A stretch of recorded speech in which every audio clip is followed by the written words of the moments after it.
You are standing in a mountain pass so narrow that 3 men walking shoulder to shoulder would scrape both walls. August heat radiates off bare rock. Behind you, the Greek city-states are fragmenting into panic as reports arrive. The largest invasion force ever assembled is marching south. Ahead of you, beyond this bottleneck called Thermopylae, dust clouds rise on the horizon not from a storm, but from 40,000 feet marching in synchronized terror. You are one of 800 Thespians, not the famous Spartans everyone remembers. You're farmers who picked up shields 3 weeks ago. And when the order comes to retreat, to save yourselves, you will look at your neighbors and make a decision that erases you from history while changing everything. If this kind of story is what you're looking for, subscribe now. We dig into the battles nobody tells you about correctly. The year is 480 BC, and the math is simple enough that a child could understand why Greece is about to disappear. Xerxes I, King of Kings, ruler of the largest empire the world has ever seen, has spent 4 years building an invasion force that doesn't just outnumber the Greeks, it dwarfs the entire concept of Greek warfare. Modern estimates range from 80,000 to 300,000 soldiers, but the ancient sources claim numbers so large they beggared belief. 2.6 million men, a fleet of 1,200 warships, supply trains stretching for miles. Even if we accept the conservative modern estimates, we're looking at a force larger than the entire population of many Greek city-states. Xerxes has conscripted warriors from 46 nations. Persians in scaled armor, Median cavalry that can shoot arrows at full gallop, Immortals elite infantry who replace casualties so quickly their unit always numbers exactly 10,000, Sakai archers from the steppes, warriors who paint themselves before battle, and warriors who fight naked, and warriors who've never lost. They've bridged the Hellespont, the strait separating Europe from Asia, with 674 ships lashed together. When a storm destroyed the first bridge, Xerxes had the engineers beheaded and ordered his men to whip the water itself 300 times. Then, they built it again. The Persian army crossed on a bridge so wide that 2 wagons could pass side by side, and it took 7 days and 7 nights for the entire force to march across. Think about that. 7 days of continuous marching, the physical manifestation of imperial power. Against this, Greece can muster maybe 7,000 hoplites total if every city-state contributes. Athens has a navy. Sparta has the finest infantry in the Greek world. But they're not united. They're a collection of city-states that spend more time fighting each other than cooperating, and half of them are already considering surrender. The strategic situation is even worse than the numbers suggest. There are exactly 2 routes from northern Greece into the south. A coastal pass at Thermopylae, and a mountain trail so treacherous that using it seems impossible. If Xerxes controls Thermopylae, he controls access to everything below it. Athens, Sparta, Corinth, the entire Greek heartland. The pass itself is a geographic anomaly. At its narrowest point, the passage between the cliffs and the sea measures roughly 50 feet, about the width of a modern 2-lane road. The Persians call it the Hot Gates because of sulfur springs that bubble up through the rock, filling the air with the smell of rotten eggs. Greeks have built a small wall across the narrowest section, but it's crumbling. It hasn't been properly maintained in generations. But here's the thing about Thermopylae. Every Greek commander understands what it represents. It's not just a defensive position. It's the lever by which a small force can momentarily equalize impossible odds. Basic geometry makes it work. You can't flank what you can't get around. You can't bring your cavalry to bear in a space where horses can't maneuver. You can't use your numerical advantage when only a few dozen men can fight at once, which means someone has to hold it. King Leonidas of Sparta arrives at Thermopylae with 300 men. Let that sink in. 300, against conservative estimates of 80,000. These are not the Spartans you know. They're all fathers of living sons, chosen specifically so that if they die, their family lines continue. This was a calculated political maneuver. The Olympic Games are happening, and Spartan law forbids military campaigns during sacred festivals. So Leonidas takes his personal bodyguard, just enough men to make a statement, without technically violating religious law. He's expecting reinforcements. The plan is to hold Thermopylae until the main Spartan army finishes the festival and marches north. until Athens can evacuate its citizens and bring its fleet into position, until the Greek coalition can actually organize itself into something resembling a unified defense.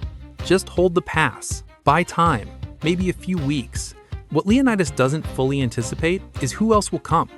700 Thespians arrive. Not because they're ordered to, not because of ancient alliances or political calculations. They come because their city, Thespiae, lies directly in the Persian path of advance. If Thermopylae falls quickly, Thespiae burns. These are citizen soldiers, farmers, craftsmen, merchants, who've trained in the phalanx but have never fought a battle like this. They're led by a man named Demophilus, whose name will survive in exactly one ancient source. 400 Thebans arrive, though historians will argue for 2 millennia whether they came willingly or as hostages. Thebes is already negotiating with Persia. Sending troops to Thermopylae might be genuine resistance or political cover. The ancient sources claim they were there under compulsion. Modern scholars aren't sure. Smaller contingents trickle in from other cities. A few hundred from Mycenae and Phlius, 80 from Mantinea. The final count reaches roughly 7,000 men total, though the exact number shifts depending on which ancient historian you trust. But here's what matters. When the Persian scouts first report back to Xerxes, they tell him that the Greeks are exercising and combing their hair. Xerxes doesn't understand. He thinks it's a joke. These men are about to face annihilation, and they're grooming themselves? He sends for Demaratus, an exiled Spartan king who now advises the Persians.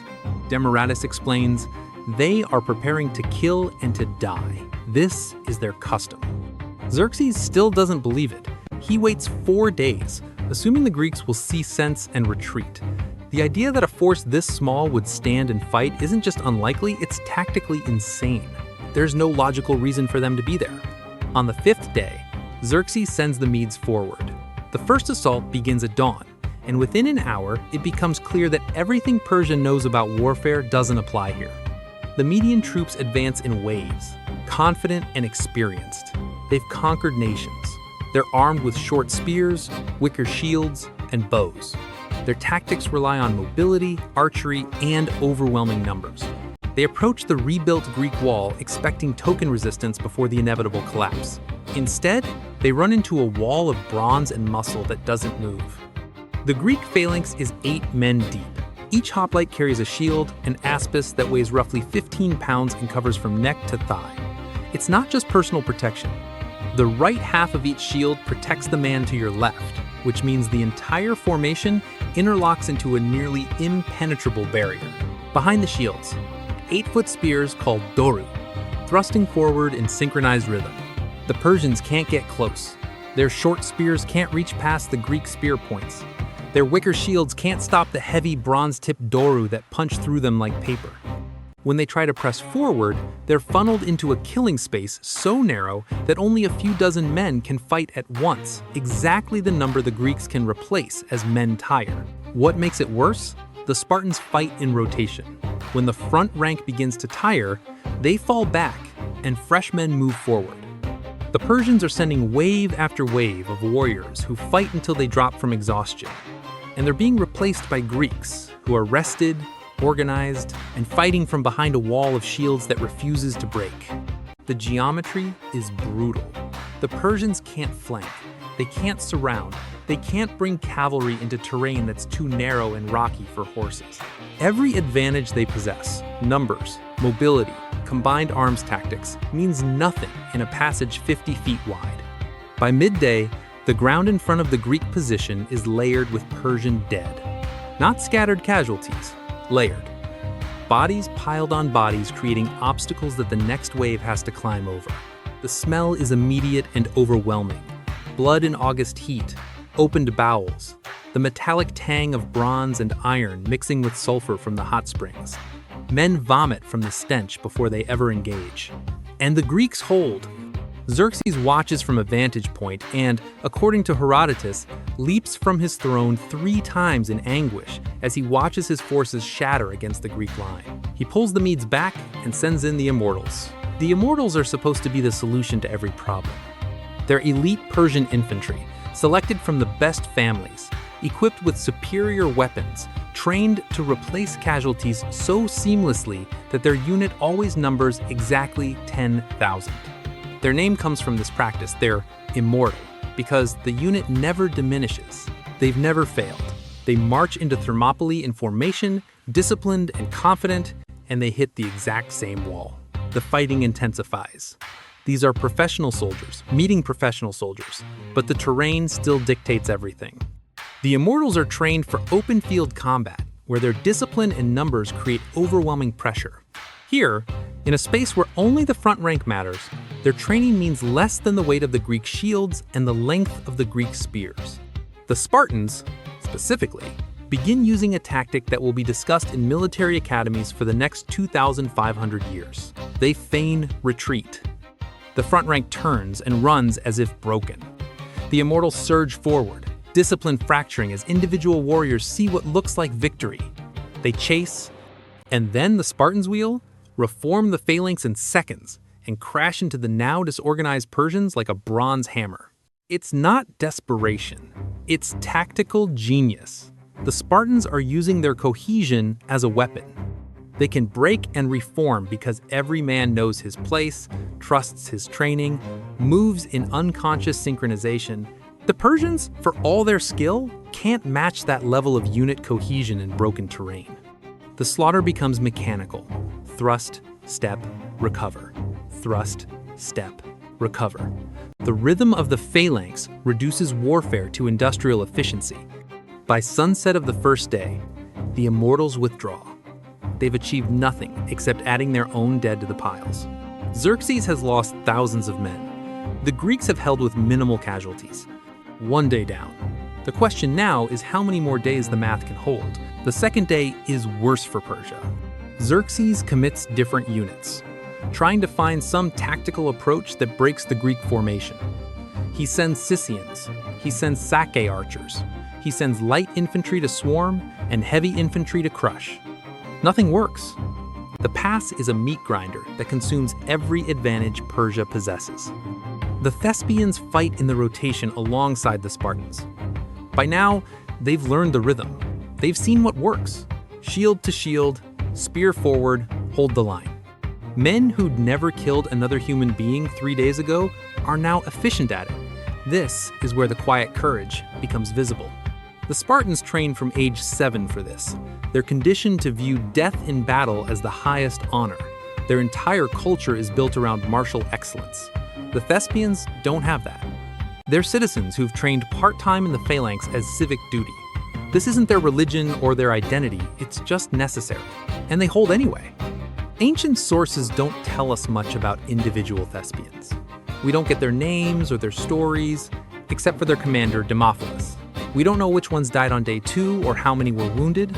They're footnotes to the Spartan glory. But they're there, in the line, bleeding, killing, refusing to break. By the end of the second day, Xerxes is facing a genuinely unprecedented problem.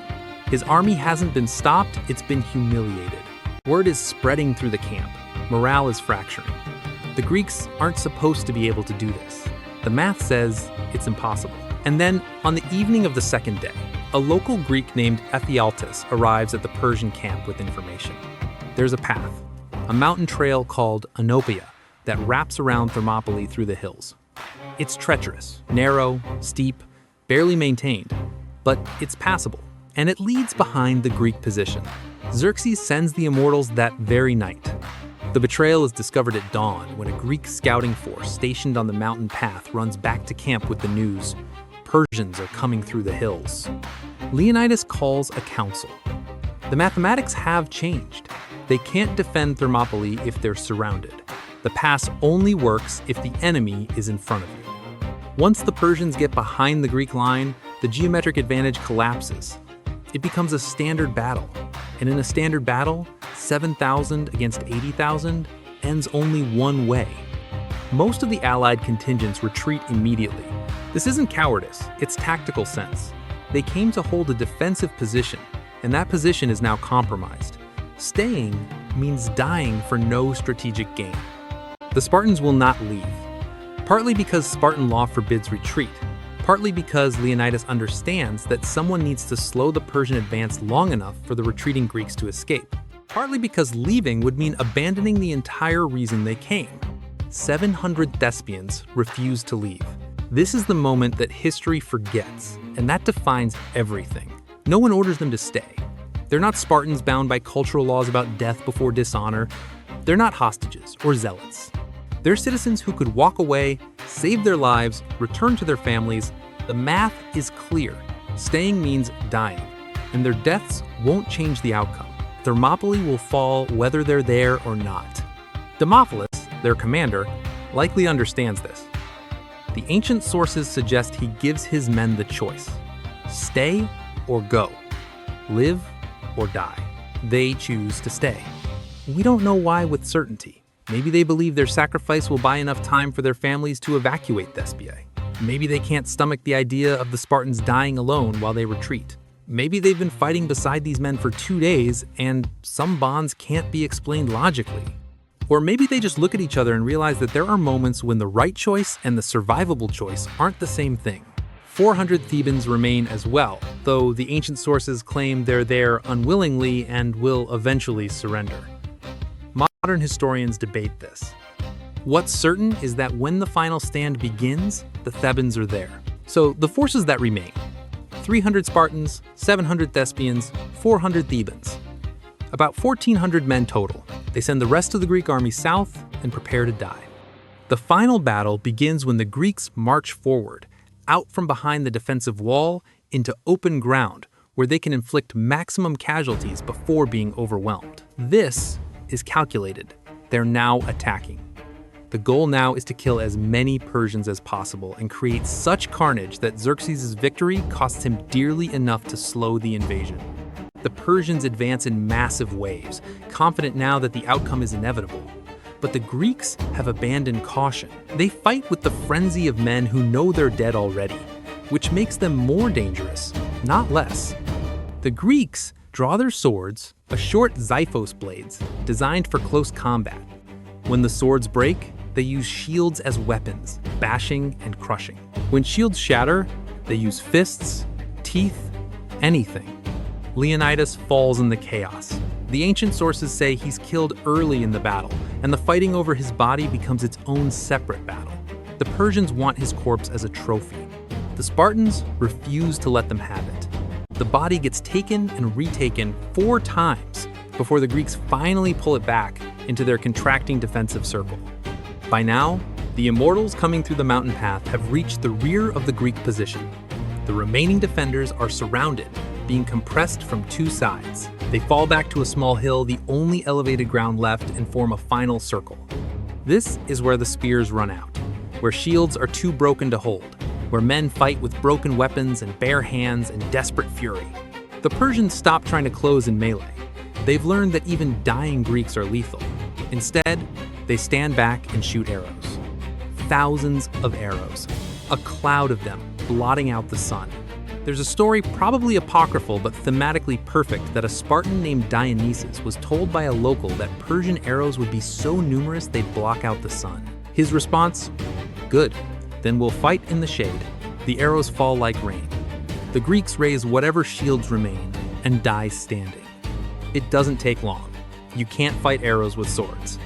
The circle contracts as men fall. The Persians keep shooting until nothing moves. When it's over, Xerxes orders his men to search the battlefield for Leonidas' body. They find it, and in a rage, Xerxes has it beheaded and crucified, a violation of Persian custom, which usually treats enemy dead with respect. It's a sign of how personal this has become, how much the stand at Thermopylae has humiliated him. The Thespians die there too, on that hill, and no ancient source bothers to record their names. 700 men who made the same choice as the Spartans, who fought just as hard, who died just as completely, and who get a footnote at best. The Thebans, according to Herodotus, attempt to surrender. Some are killed in the chaos. Some are captured and branded with the royal mark property of the Persian king. Modern historians debate whether they really tried to surrender or whether this is Greek propaganda against Thebes for later siding with Persia. What's certain, by midday on the 3rd day, Thermopylae has fallen. The pass is open, The Persian army marches south into Greece. The battlefield evidence is immediate and material. When the Persians advance past the Hot Gates, they find a landscape transformed into a graveyard. Ancient sources claim 20,000 Persian dead, though modern historians suspect that's inflated. Even conservative estimates put Persian casualties at several thousand, an almost incomprehensible number for 3 days of fighting in such a confined space. The Greeks lost approximately 4,000, most of them in the final stand. The math there is grimmer. They were surrounded and annihilated, so the casualty rate approaches 100% for those who stayed. Archaeological evidence is sparse because Thermopylae doesn't exist anymore, not the way it did in 480 BC. 2,000 years of sediment deposition from the Spercheios River has pushed the coastline north by over 3 miles. The narrow pass is now landlocked plain. The hot springs still bubble, but they're miles from the sea. But we have the memorial. After the war, the Greeks erected a stone lion at the site with Simonides' famous epitaph for the Spartans. "Go tell the Spartans, stranger passing by, that here obedient to their laws we lie." There was also an epitaph for the Thespians, though it's less famous and time has worn the stone smooth. The gist? They died, defending Greece alongside the Spartans. That's it. That's their monument. A stone that's crumbled, and a footnote in histories that focus on Spartan glory. Here's what Thermopylae didn't do. It didn't stop Persia. Xerxes marches south. His army burns Thespiae to the ground, every building, every temple. The Thespians who stayed behind and the families who couldn't evacuate in time are killed or enslaved. The city ceases to exist. Athens is next. The Persians sack the Acropolis, burn the temples, destroy everything of cultural value they can find. The Athenians have already evacuated to the island of Salamis, so there's no one to kill, but the symbolism is complete. Greek resistance has failed. Except it hasn't, because Thermopylae bought time. 3 days of time. Time for Athens to evacuate its entire population. Time for the Greek navy to position itself in the narrow straits at Salamis. Time for the Greek city-states to see that resistance is possible, that Persia can bleed, that the impossible can hold. When the naval battle at Salamis happens weeks later, the Greeks destroy a third of the Persian fleet using the same principle as Thermopylae. Fight in confined spaces where numbers don't matter as much as tactics. Xerxes watches from a throne on shore as his navy shatters. He leaves Greece because the campaign has turned into a grinding, expensive nightmare that's costing him more than it's worth. He leaves behind a large force under a general named Mardonius to continue the conquest, but the strategic initiative has shifted. The following year, at Plataea, the combined Greek army meets Mardonius in open battle and destroys the Persian force. Greece survives. And historians will argue forever about what mattered most: the tactical brilliance at Salamis, the decisive victory at Plataea, or the psychological impact of 1,400 men refusing to run when everything said they should. If you've made it this far, you're someone who values the uncomfortable truths hiding in history. Subscribe and turn on notifications. There are more forgotten stories to uncover together. Before you go, we build monuments to the warriors who had no choice but to be brave. What do we owe the ones who could have walked away but didn't? Drop your thoughts below. Thanks for watching.